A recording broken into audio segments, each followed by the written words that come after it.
Hello everyone, hope you're doing well. It's time to have a look at another vehicle that is coming in update 2.29, and it is the Pvkv4. This is really nice to see, and the reason is because it completes the set. You know, you have all of the cards now. You got the Pvkv2, which was the first one to come in, and then also the Pvkv3, which came in more recently, and now you got the Pvkv4. So you got one at 3.3, 3.7, and at 4.0, and they're all were made basically at the same time in Sweden, post-World War II, but also had a few issues, meaning that they're a little bit lower than other vehicles. The big difference between the Pvkv4 and the others is the chassis that it's on.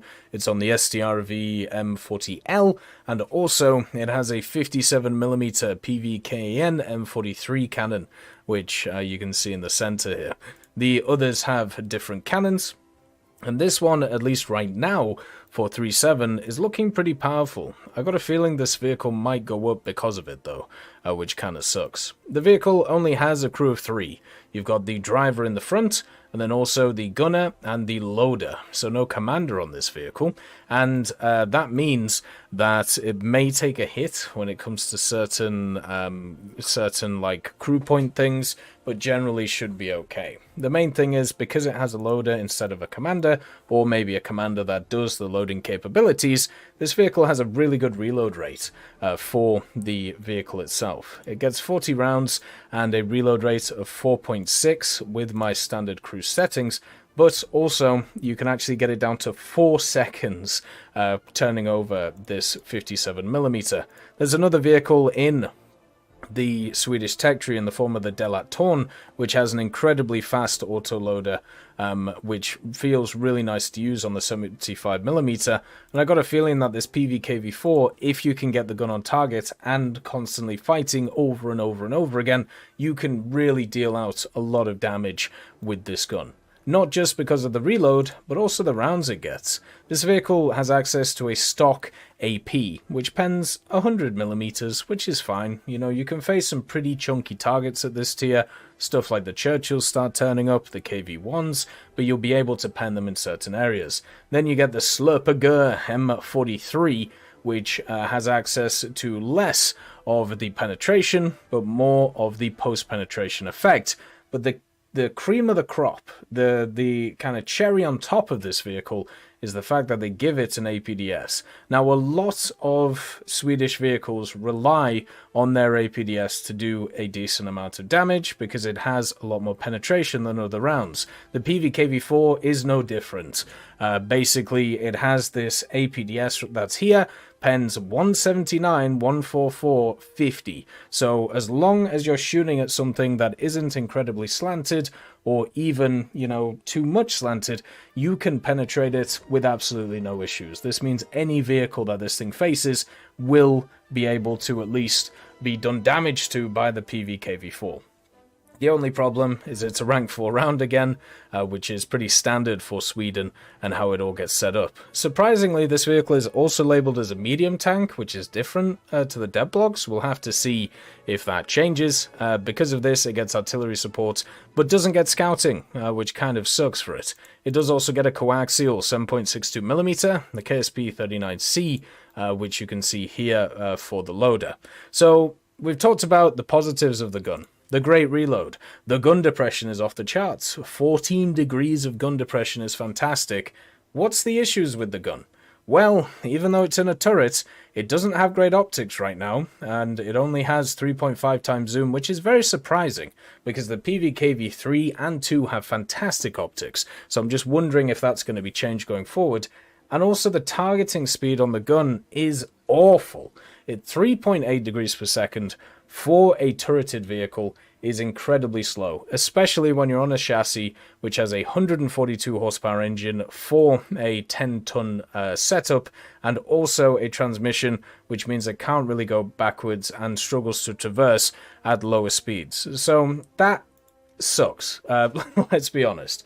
If you can get the gun on target, you're going to do a ton of damage, but getting the gun on target is going to be the hard thing, especially if you're moving around and you're trying to be a bit more mobile compared to other vehicles.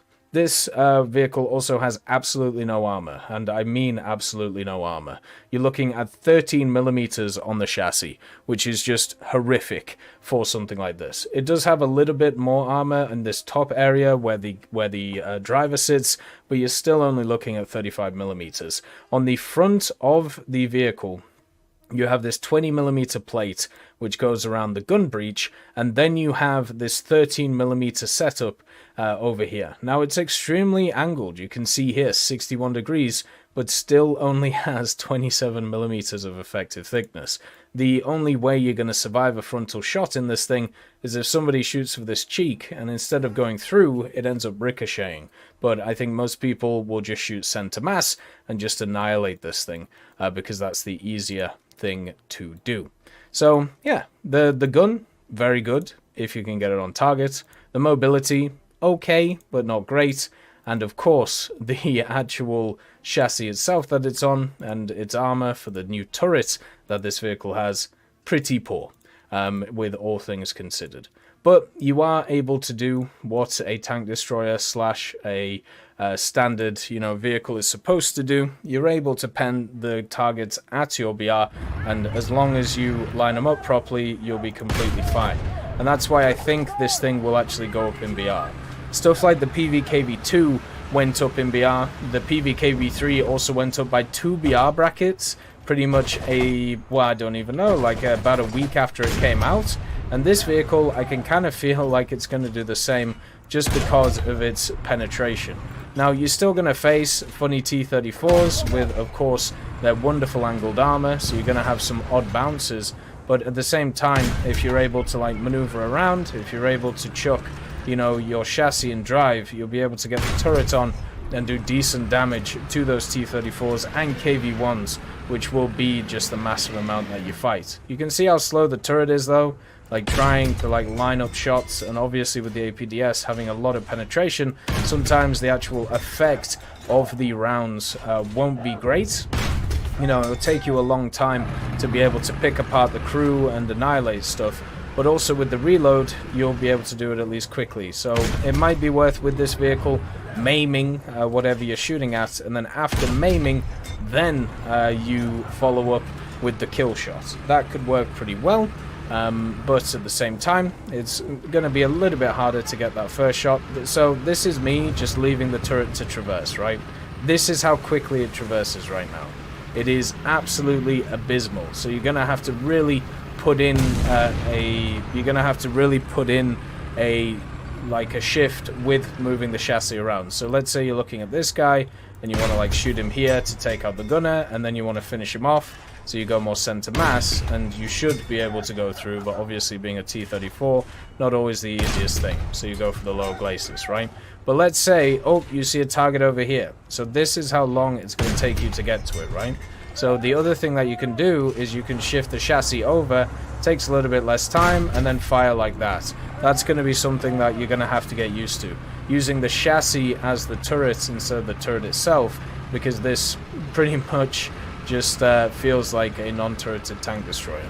So yeah, it's one of those which will be fine. It'll do really well, and I'm sure we'll go up in BR pretty quickly as a vehicle. You should be easily able to pen pretty much everything you face, as long as you fire the shots in a perfect way, which of course I can't because I'm a boomer. But the simple fact is, I'm not worried about the strength of this vehicle. This vehicle will be fun, it'll be enjoyable, and I just hope that it doesn't get over BR'd to a point where it has to, have a pretty rough time, such as the Pvkv3 in its current iteration. As always, I hope you have a wonderful day, and I'll see you next time. I'd just like to thank Brendan Quinn, Vilneus, Character Fuel, Juan the Panda, Carrion Crow, Gus Irenicus, Pyman, Merciless Reaper, Orange Tail, Teddy, Daniel Stanton, Moxie, B. Young, Bareen, Peter Grayling, Alan Hacker, Sem Alslan, Uncle Bean, and Derek R., and also Lafouche for supporting the channel.